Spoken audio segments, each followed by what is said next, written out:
So I've been waiting to address this, Jen, because I've seen you say it a couple of times that you don't support compound. Okay, so I'm not a fan of compound. I'm a pharmacist, and I lived through New England compounding, where 60 people were unalived from compounding. So I don't trust them, especially now.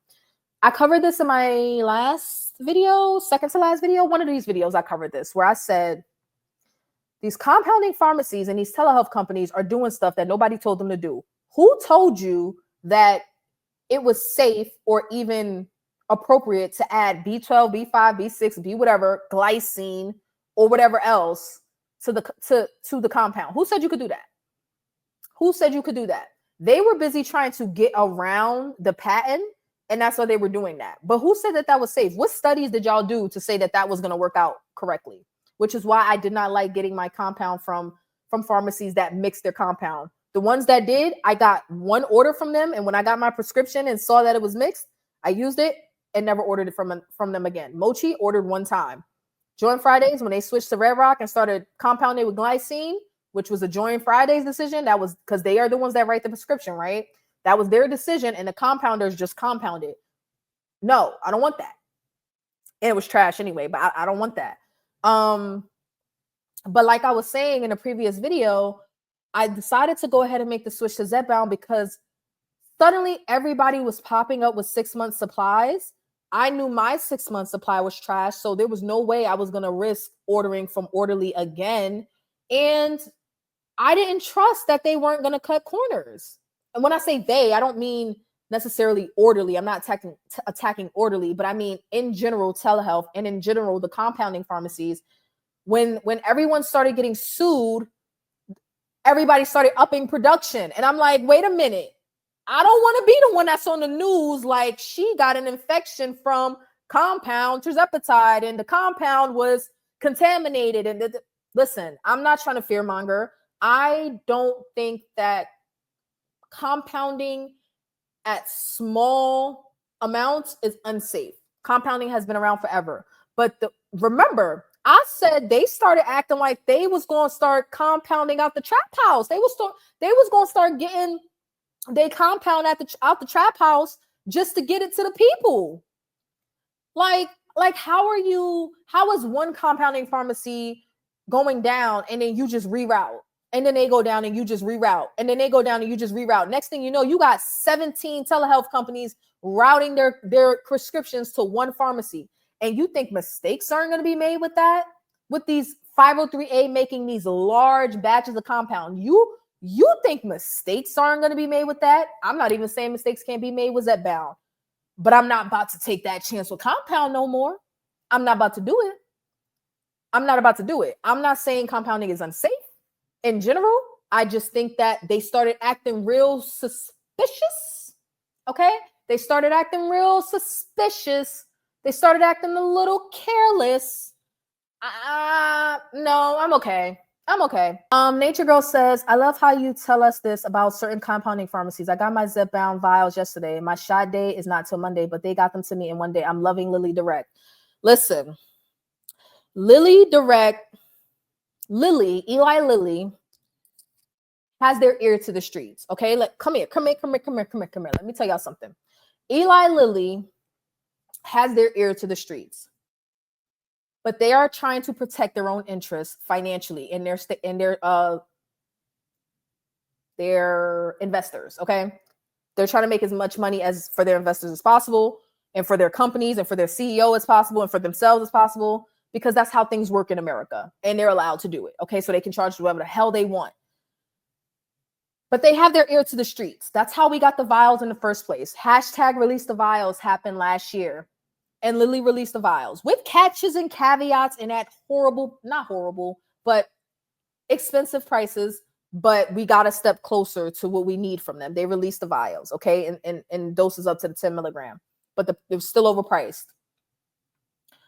Now, well, actually, before that, they actually introduced a way to get the vials discounted, right? So if you refill every 45 days, 4 to 5. Whew, I don't know if that was New York or country. Y'all tell me, which one was that? 4 to 5. I don't know which one that was.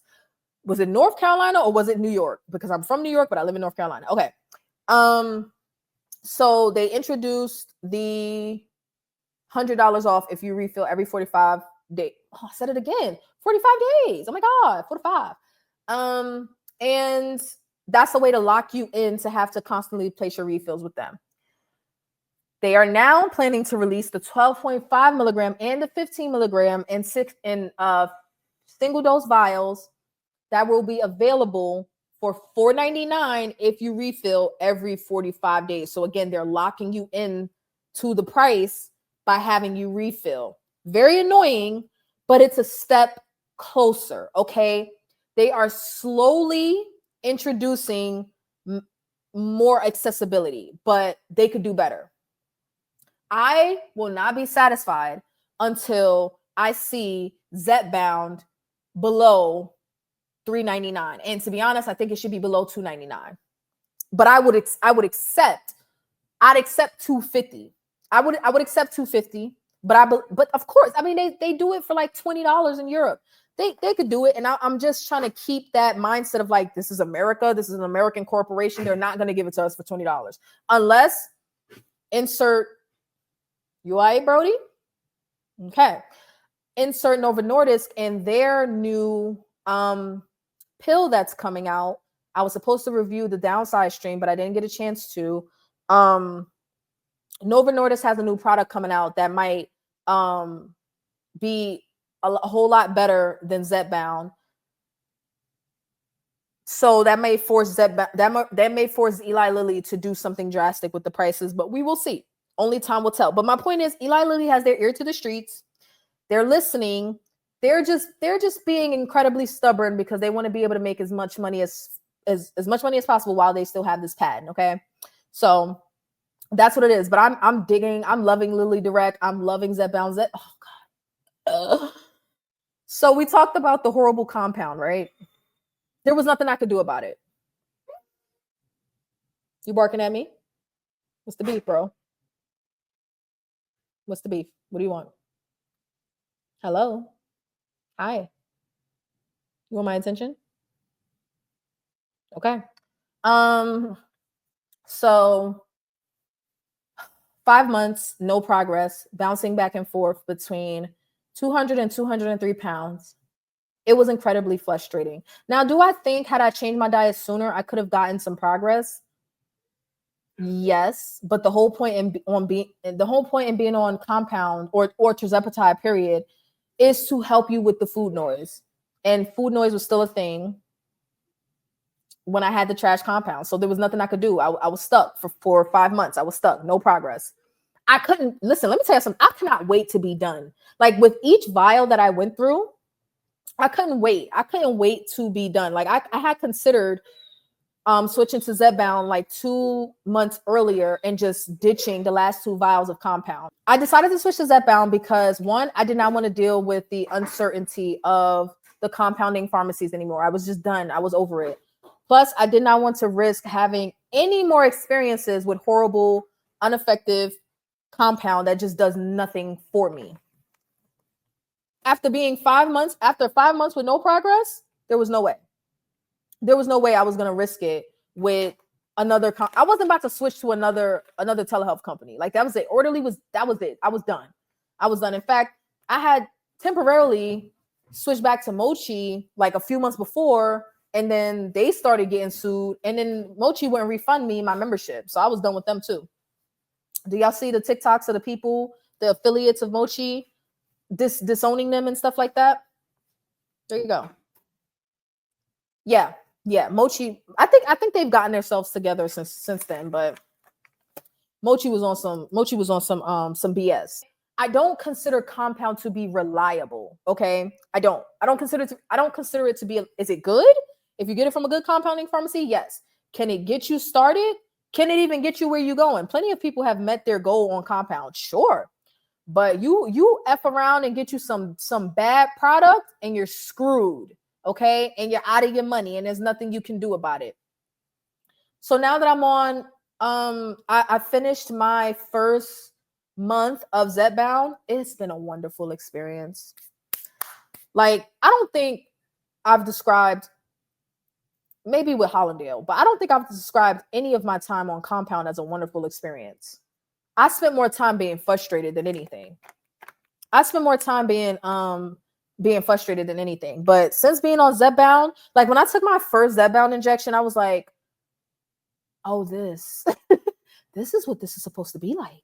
I had a bad experience, lack of quality, and why I went with this is what I'm talking. So it's not just me. I want to know, Nature Girl, if you haven't said it already, who were you with? Most of these pharmacies at best can give you a 90 days. Exactly, Jen. So where they coming from with 6 months? Something is not right about that. Something is not right about that. I never considered compound GLP-1 because I wasn't sure which of the companies could be trusted. Also, they all had different additives and that made me uncomfortable. Like, where was the man?